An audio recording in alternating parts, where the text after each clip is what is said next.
Alright, we're going to talk about energy today. So in the past we've used potential energy as mgh, but this is when we were using mg for gravitational force.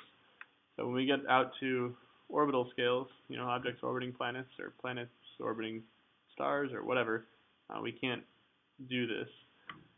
Now you may know that work is, or you should remember that work is force times distance times cosine theta, which is equivalent to the area under a force displacement graph. The area under a curve is a calculus concept called an integral. And our work done by a conservative force is equal to minus a change in potential energy. So the gravitational potential is related to the work, which is equal to force times distance, but it's actually a force, the area under a force distance curve, which you get using calculus.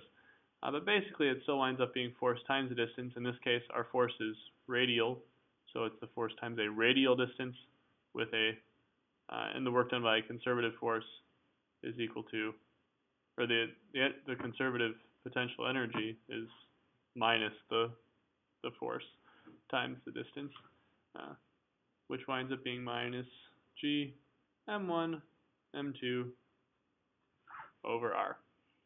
You don't really need to know where that comes from, actually, just that's something we're going to use.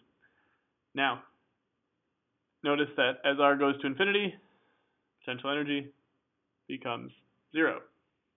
So, good to know. So the 0 for gravitational potential is usually set to be when two objects are infinitely far apart. You could set it at other points, but that's not normal at all. Notice 1 over r proportionality, so as r gets bigger, this value gets smaller, but it's negative. So that can be a little bit confusing. So as r gets bigger, potential energy gets closer to 0, but it's becoming less negative. So bigger r means bigger potential energy. As r gets smaller, potential energy gets smaller, because potential energy is inversely proportional to negative 1 over r. I just said this. As two objects get closer, potential energy decreases, gets smaller. As our r decreases, u decreases. I remember that energy is a scalar, so if you want to find the potential energy of many masses, you add up the potential energy of each pair. So if you have 3 masses, 1, 2, 3, find the potential energy of these two, potential energy of these two, potential energy of these two, and add them all up, all the pairs. Alright, so let's look at this. Find the change in my potential energy as I move from sea level to the top of Mount Everest, using both formulas.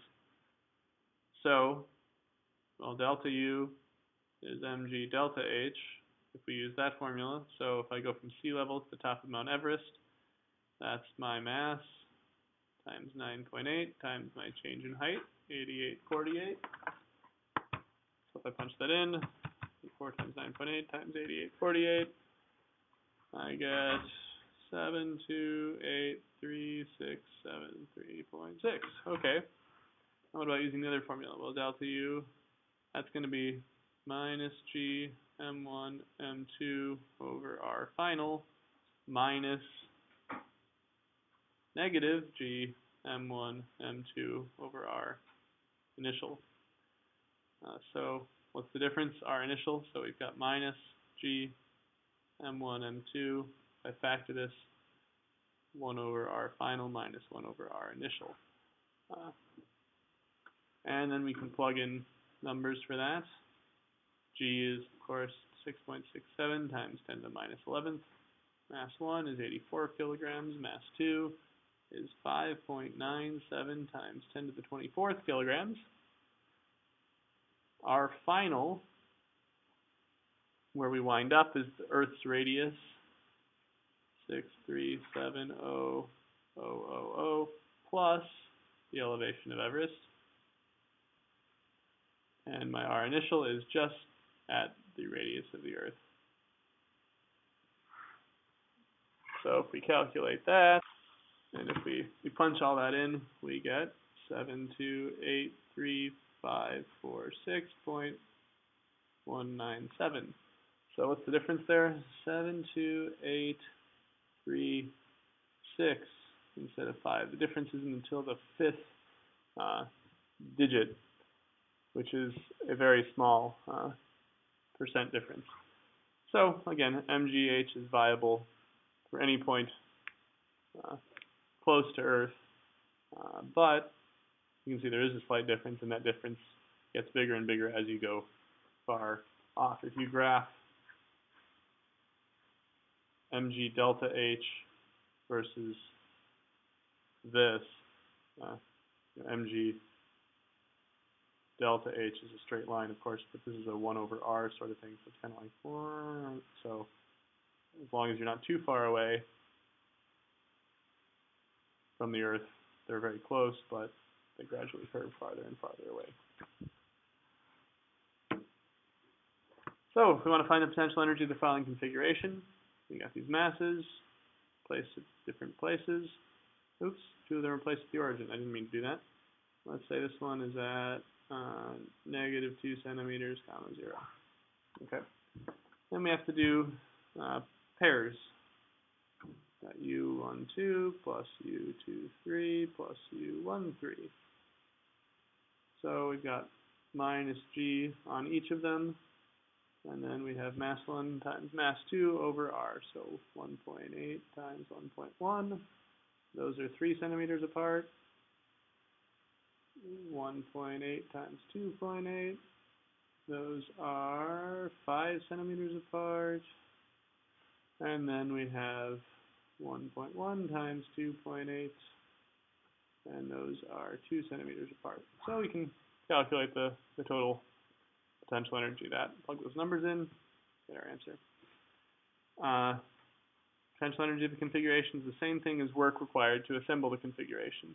So to ask how much work is required to assemble the following configuration, it's really the same question as I'm asking over here. This is a little bit different because they are at, they're not in a straight line. We've got 2D stuff going on, but remember, energy is a scalar, so the potential energies don't have a direction. So again, total energy minus G, it's always there. Got a mass of 220 kilograms at the origin, so 220, 350. These two are 1.1 meters apart. 220, 450. Origin 2.3, those are 2.3 meters apart. And then the other pair, 350, 450. Those are, using Pythagorean theorem, square root of 1.1 squared plus 2.3 squared meters apart. And you could punch that in and get numbers for an answer. So finding gravitational potential energy minus GMM over R, adding up all the pairs that exist. Now let's think about energy conservation. For an orbit, what forces are doing work? Well, we're in an orbit. The only force acting is gravitational.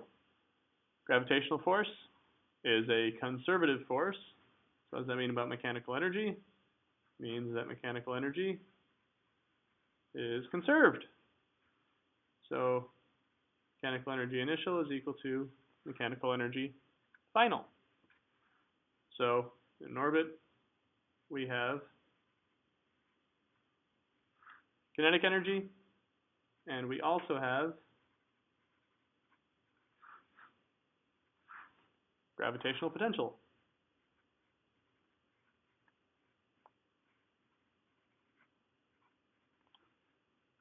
So for any 2 points on an orbit, we can say that the two total mechanical energies are going to be equal. So, got a comet, has speed r when it's a distance, or speed v when it's a distance r from a star of mass m. What is its speed when it's a distance r over 2 from this star? We can apply conservation of energy. So, the distance r, so the comet initial kinetic energy is half mv squared. Initial potential energy is gmm over r equals 1/2 mv final squared minus gmm over r over 2. Now you notice the mass of the comet exists in every term, so we can cancel it out. This would be r over 2. That 2 goes to the numerator, so this is 2 gm over r. So when we add that to the other side, we've got 1/2 v squared plus gm over r. This is minus 1. This is minus 2, so negative 1 plus 2. Move that over. Is equal to 1/2 v final squared. Multiply the 2. So that velocity we can say is equal to square root of, well, this half cancels out, so it's c squared plus multiply by 2 gm over r. So we can find that. Total mechanical energy of an object mass m in a circular orbit of radius r. Well, if we're in a circular orbit, then we can use the relationships we derived earlier on when we were talking about Kepler's laws. Looking back, for a circular orbit, we know velocity is equal to root gm over r.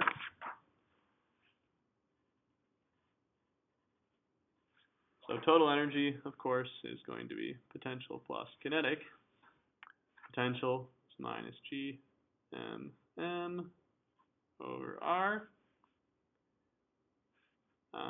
Circular orbit around an object of mass m.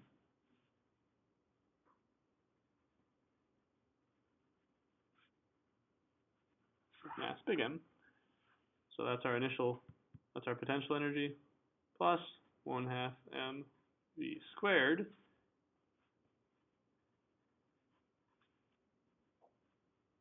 But v is gm over r.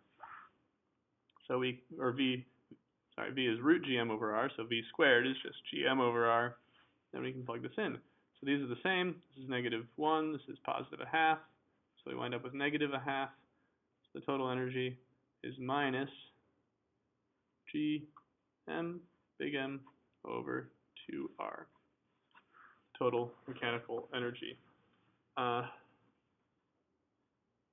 This is one of those equations that I would recommend, and I think that's why I started. I would recommend storing this in your calculator because it will be useful to have on the AP exam, but it's not one of the ones that's given. You can always derive it if you forget, but it's valuable. A satellite of mass m is orbiting a planet of mass big M. It's initially in a circular orbit of radius r. How much work must be done to move it into a circular orbit of radius 3r? Well, we know work is equal to change in mechanical energy. So it's in a circular orbit of radius r. Well, we can use our result from 25. Our final mechanical energy then will be minus gm over 2 times 3r. Our initial mechanical energy will be minus gm over 2r. So then we can figure out what's going on there. This is negative 1/6 plus 1/2 minus 1/6 plus 1/2 is positive 1/3. So the work required is gmm over 3r. Sorry. If we pull out all the variables, minus 1/2 plus, minus 1/6 plus 1/2, which is 1/3 gmm over r.